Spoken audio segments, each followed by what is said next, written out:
marco del aniversario del nacimiento del Libertador y del nacimiento, el natalicio del comandante Hugo Chávez, el 239 aniversario del primero y el 68º aniversario del natalicio del comandante Chávez, nos encontramos en la sede de la Casa de la Historia Insurgente, institución que de la mano con el Instituto de Altos Estudios del Pensamiento del Comandante Supremo Hugo Chávez, en el cual me honro en laborar desde la Dirección General Socioacadémica, estamos realizando pues una actividad conmemorativa, alusiva al natalicio de estos dos grandes hombres de la historia patria que han coincidido en el tiempo, quizás no el tiempo histórico, pero por lo menos en el mes de julio, en llegar pues a este plano terrenal. En ese contexto se nos ha planteado la iniciativa de conversar sobre el pensamiento bolivariano y su, llamemos, hermandad con el pensamiento del comandante Hugo Chávez. O dicho de otra manera, Bolívar y Chávez, dos pensamientos hermanos, que es otra, digamos, de las expresiones con la cual se, llamemos, coqueteó para esta actividad. Como todos conocemos, pues, la génesis de la revolución bolivariana, liderada en su momento y todavía de alguna forma por el comandante Hugo Chávez, tiene como sustrato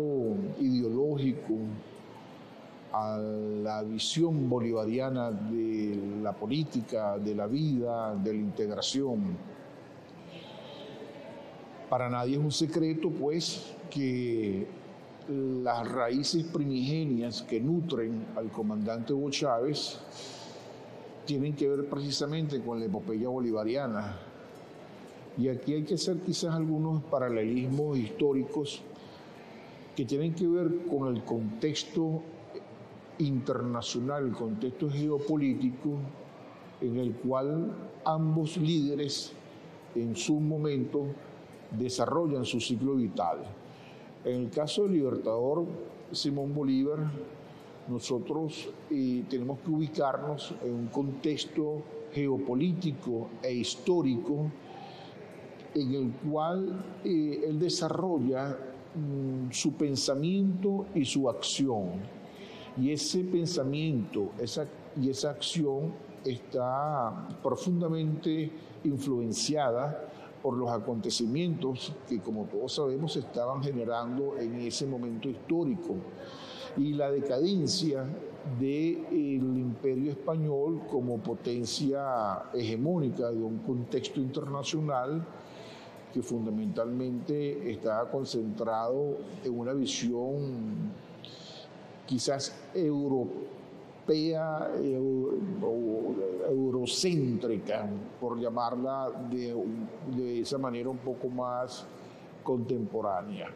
De la misma forma, el comandante Hugo Chávez, cuando empieza a formarse, incluso antes de su ingreso a la, en ese momento, Academia Militar de Venezuela, también viene influenciado por los acontecimientos históricos que se estaban dando en la región, de hecho, en la región y en el mundo.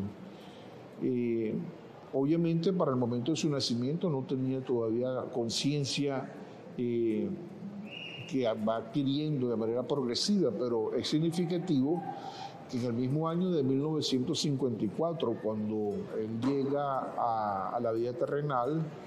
bueno, ya se están dando unos acontecimientos en la región centroamericana que empiezan a marcar un hito en las relaciones interamericanas y nos referimos específicamente al golpe de Estado que el establishment estadounidense, orquestado por la Agencia Central de Inteligencia, propina a la República de Guatemala y depone al general Juan Jacobo Arbenz Guzmán.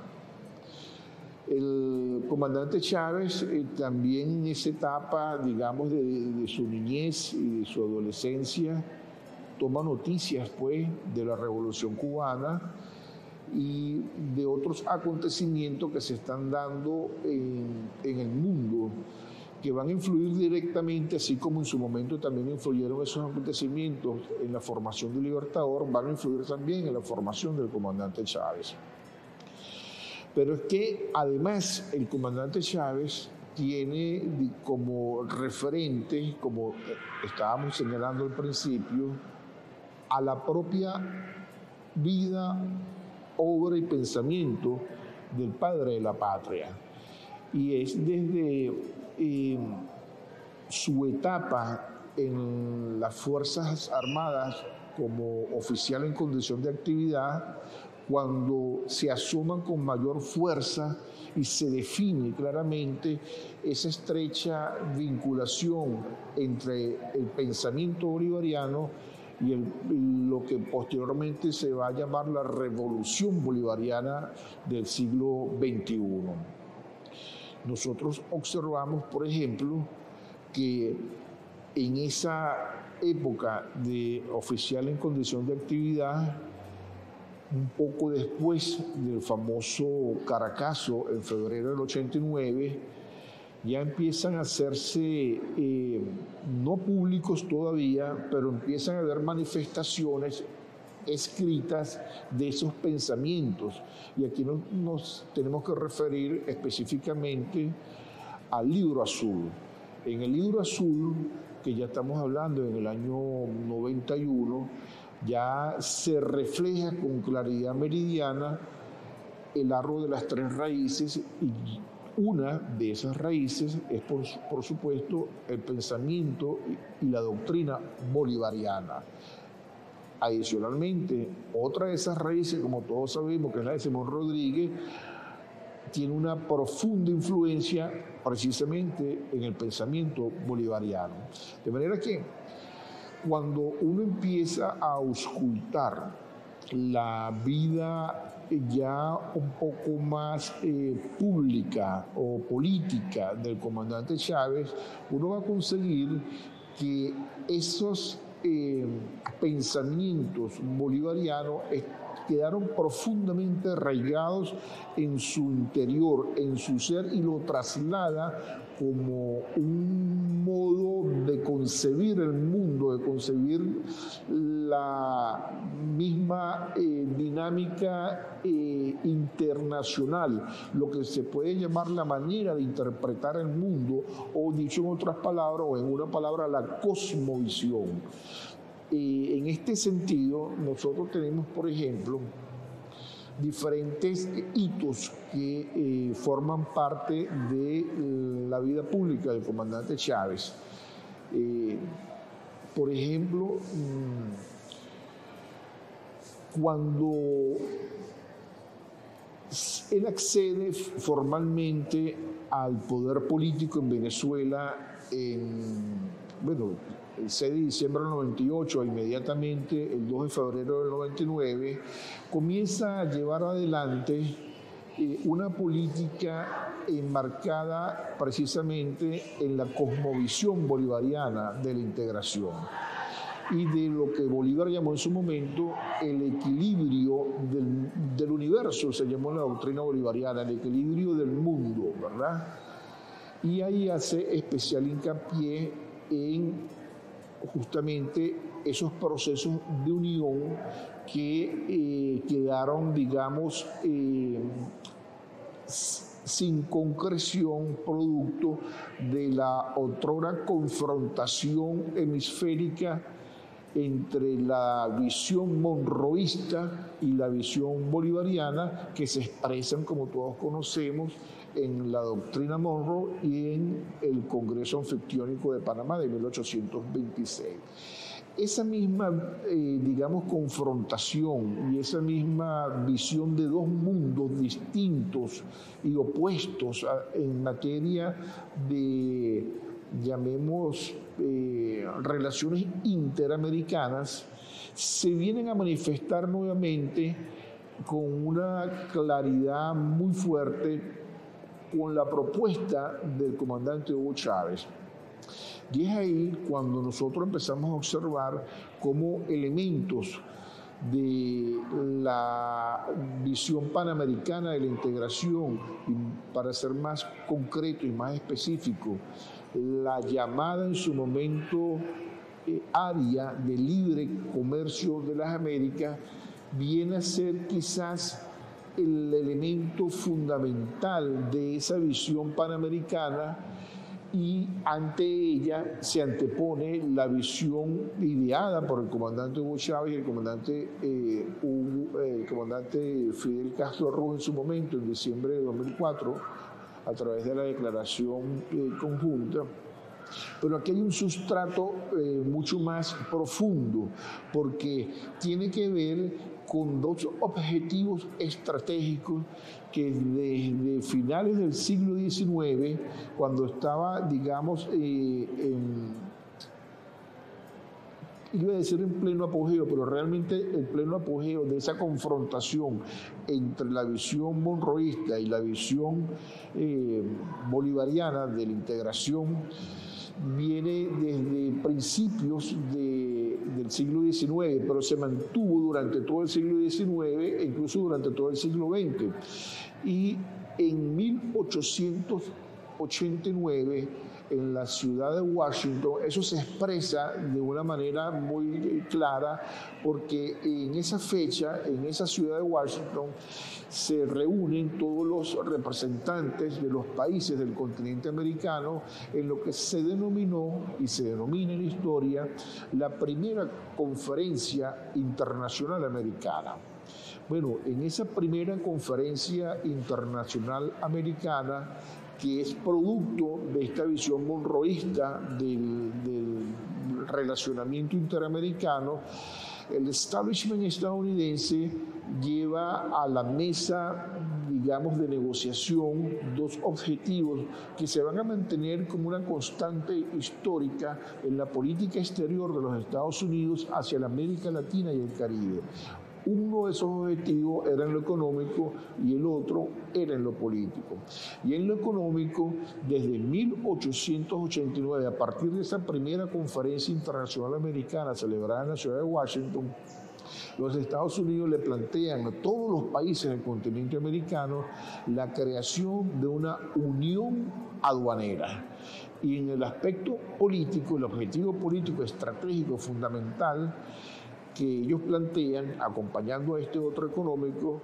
es la implementación de los mecanismos de arbitraje para la solución de las controversias que se presentaran entre los estados partes del sistema interamericano, pero de una manera obligatoria, es decir, implementar el arbitraje de manera obligatoria para la solución de las controversias. Bueno, esos dos elementos que se manifiestan con claridad meridiana en esa fecha, a finales del siglo XIX, 1889, en la ciudad de Washington, en el marco de una cumbre, llamemos, realmente no es hemisférica, pero es una cumbre continental, se mantienen durante todo el siglo XX y de manera progresiva, yo diría que edulcorado por las diferentes coyunturas del sistema internacional, pasando incluso por la Guerra Fría, se mantienen de una manera permanente. Esas conferencias internacionales americanas van evolucionando en el sistema interamericano y, por ejemplo, en la 9ª Conferencia Internacional Americana, que se celebra en 1948, en la ciudad de Bogotá, en Colombia, se concreta otra expresión de ese mismo sistema interamericano, o mejor dicho, panamericano, que es la concreción de la Organización de los Estados Americanos, la actual OEA. Esa es la máxima expresión en materia de organismos internacionales de esa visión panamericana heredada del monroísmo, antítesis de la visión bolivariana. El comandante Chávez tiene todo esto muy claro. Cuando nosotros vamos ya hacia las postrimerías de la Guerra Fría, ya en 1989, cuando cae el muro de Berlín, luego el 25 de diciembre del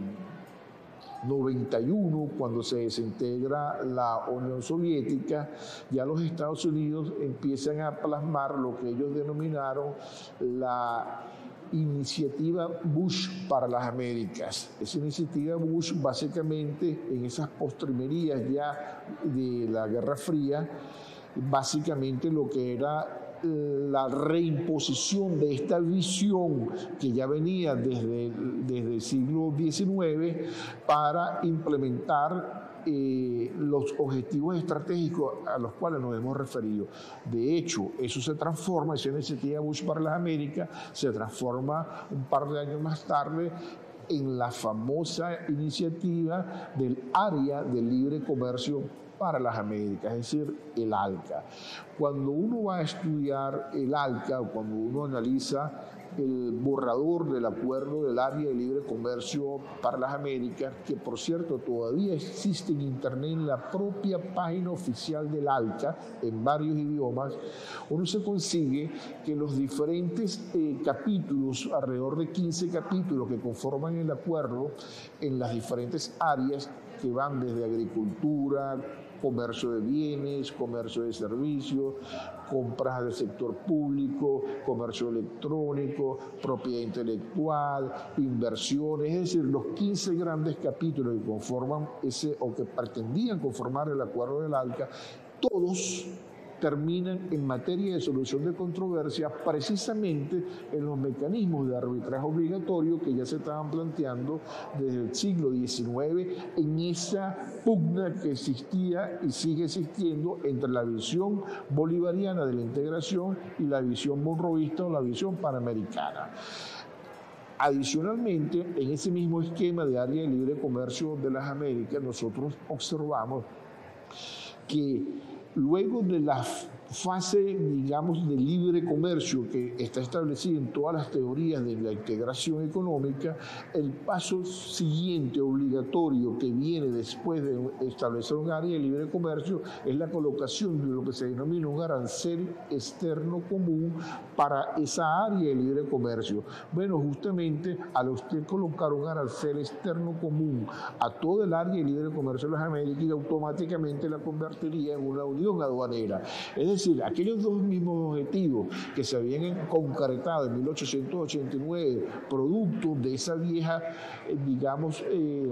pugna política, pugna diplomática, pugna económica, pugna incluso existencial en materia interamericana entre esas dos visiones monroísta, panamericanista y la bolivariana de la integración, que se concreta en 1889, luego en el 48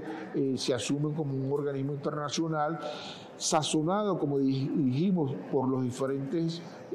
episodios del sistema internacional durante todo el siglo XX, se mantuvieron hasta entrado el siglo XXI. Y es el comandante Chávez quien observa eso con una claridad meridiana y se opone pues a este mecanismo que no es más que la reimposición de la visión y dominación del capital transnacional estadounidense en un contexto internacional en el cual ya se estaba hablando de lo que se denominó en su momento el fin de la historia. Estaban insurgiendo no solamente en el continente americano como la máxima potencia, sino a nivel mundial, porque ya incluso el rival histórico, que era la Unión de las Repúblicas Socialistas Soviéticas, había dejado de existir. En ese contexto ellos retoman esta iniciativa histórica interamericana y es el comandante Chávez, en unión con estos grandes líderes que para el momento estaban al frente de sus países, me refiero a Lula da Silva, a Néstor Kirchner, a Fernando Lugo, el mismo Nicanor Duarte Frutos, quienes, entre otros por supuesto, quienes logran frenar esta iniciativa del establishment estadounidense, de los tanques pensantes de la política exterior estadounidense. Y se le antepone la vieja política de integración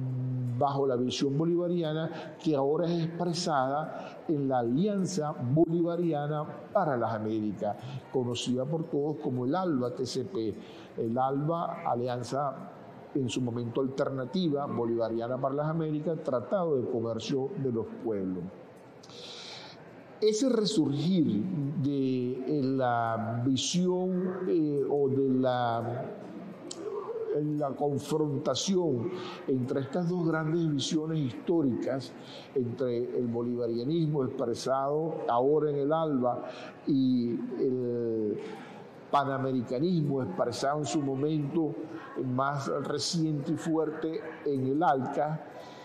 todavía se mantiene, y en ambas se dan pasos hacia sus respectivas visiones. Es así como, por ejemplo, en el año 2008, bajo esa misma concepción bolivariana y de la mano siempre del comandante Hugo Chávez con la visión bolivariana, logramos concretar la Unión de Naciones Suramericanas. Y un poco más tarde, en el año 2011, acá en esta ciudad de Caracas, nosotros tenemos la concreción de la máxima expresión de esta visión bolivariana de la integración, que es el mecanismo de diálogo y concertación política llamado la Comunidad de Estados Latinoamericanos y Caribeños, la CELAC, que reúne a los 33 países de toda la gran región latinoamericana y caribeña. Entonces, en este sentido, esa misma visión, esa misma confrontación que se inicia desde la insurgencia de las antiguas colonias de la América Hispana como ya Estados-naciones independientes,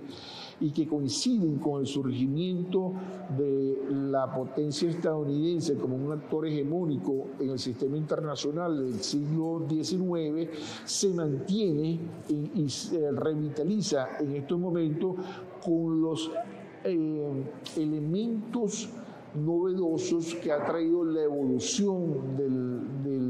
de la humanidad, la evolución especialmente del sistema capitalista y la transnacionalización del capital, que ha llegado a unas instancias realmente de globalización de las políticas macroeconómicas, al punto que en la actualidad potencias del sistema internacional distintas a los Estados Unidos, como por ejemplo la República Popular China o la misma Federación de Rusia, no pueden escaparse de esa transnacionalización del capital y tratan en un marco de autonomía y de autodeterminación construir su propio rumbo, su propio destino, pero ha evolucionado de tal manera esta transnacionalización capitalista, producto de muchos otros elementos, que es prácticamente en este momento realmente extremadamente difícil zafarse de una manera absoluta de esas estructuras que atan a los Estados-naciones a esos mecanismos del neoliberalismo. Y esas mismas estructuras eran las que estaban vigentes en la época bolivariana, en la época del Libertador, bajo el sistema colonial. De manera que el presidente Chávez, imbuido de la visión bolivariana y leyendo con una lectura del acontecer geopolítico en el cual le toca desarrollarse, actuar y vivir, lleva adelante justamente lo que el propio Libertador en su época llevó adelante, que fue una lucha contra un sistema dominante en el mundo conocido hasta ese momento, y es exactamente, repito, lo que le tocó hacer al comandante Chávez, y en ambos casos, ambas tareas, los dos líderes no pudieron concluirla, quedaron inconclusas, pero en el caso de Bolívar el comandante Chávez le dio continuidad. Y ahora, en el caso de Chávez, es el pueblo venezolano quien le da continuidad. Y esto es muy importante porque lo que deja como manifiesto es que no se aró en el mar. Ni Bolívar aró en el mar, ni el comandante Chávez aró en el mar. Y la prueba de ello es que hemos sido sometidos, especialmente en los últimos 6, 7 años, a las pruebas más duras para acabar con este proyecto por cualquiera de las vías que el genio del hombre haya podido imaginar, y aún así no han logrado millar ni siquiera el espíritu del bolivarianismo y mucho menos el espíritu del venezolano, y ahí incluyo el espíritu del chavismo. De manera que el pensamiento bolivariano, el pensamiento chavista son dos pensamientos que, si bien no pudieran ser siameses porque se dan en términos históricos o en momentos históricos distintos, son siameses desde el punto de vista ideológico, desde el punto de vista geopolítico, y ambos tienen plena vigencia, una vigencia absoluta. Tan absoluta es que hoy, por ejemplo, estamos aquí hablando de estos elementos y refiriéndonos al acontecer político del mundo en este preciso instante. De manera que esa visión que se hablaba en su momento del equilibrio del universo, que hablaba el Libertador, y que Chávez ahora tomó bajo la concepción de un mundo multipolar, ¿verdad? Un mundo policéntrico, perdón. Es exactamente lo que estamos viendo en este momento en el sistema internacional en pleno siglo XXI, a mediados del año 2022, especialmente por la coyuntura europea de la confrontación derivada de la operación militar especial que está llevando adelante la Federación Rusa en las repúblicas del Donbass y en la región nororiental de Ucrania, en confrontación justamente con la alianza militar occidental, pues la OTAN. Dicho esto, yo creo que queda claro que las dos visiones, además de siameses, tienen plena y absoluta vigencia en el mundo contemporáneo y tienen que ser y seguir siendo motivo de estudio, motivo de divulgación, no solamente en los niveles académicos más elevados, hablando, digamos, en educación formal, sino desde la más tierna edad. Esto tiene que ser conocido desde la educación primaria para que estas nuevas generaciones de venezolanos puedan crecer con una visión completa de su pasado, para que logren entender el presente y puedan defenderse ante las adversidades que un sistema internacional cada vez más complicado trata de imponer a aquellas naciones y aquellos estados-naciones más débiles que no pueden, digamos, enfrentar con éxito, con el éxito que, por ejemplo, hoy enfrenta la Federación Rusa, un ataque inimaginable que, Dios permita, no nos lleve a unas consecuencias igualmente inimaginables. Yo con esto considero que hemos cumplido el objetivo de esta cordial invitación. Agradezco mucho al doctor Alexander Torres Iriarte, del Centro Nacional de Historia, por haberle permitido al Instituto de Altos Estudios del Pensamiento del Comandante Supremo Hugo Rafael Chávez Frías formar parte, pues, de estas actividades enmarcadas en el 239 aniversario del natalicio del Libertador y el 68 aniversario del comandante Hugo Chávez, que además es la razón de ser del Instituto de Altos Estudios del Pensamiento Hugo Chávez. De manera que les agradezco mucho la atención. la lucha de los hombres para lograr la paz. ¿Y cuál paz? Si quieren dejar al mundo como está, ayúdenla, ayúdenla.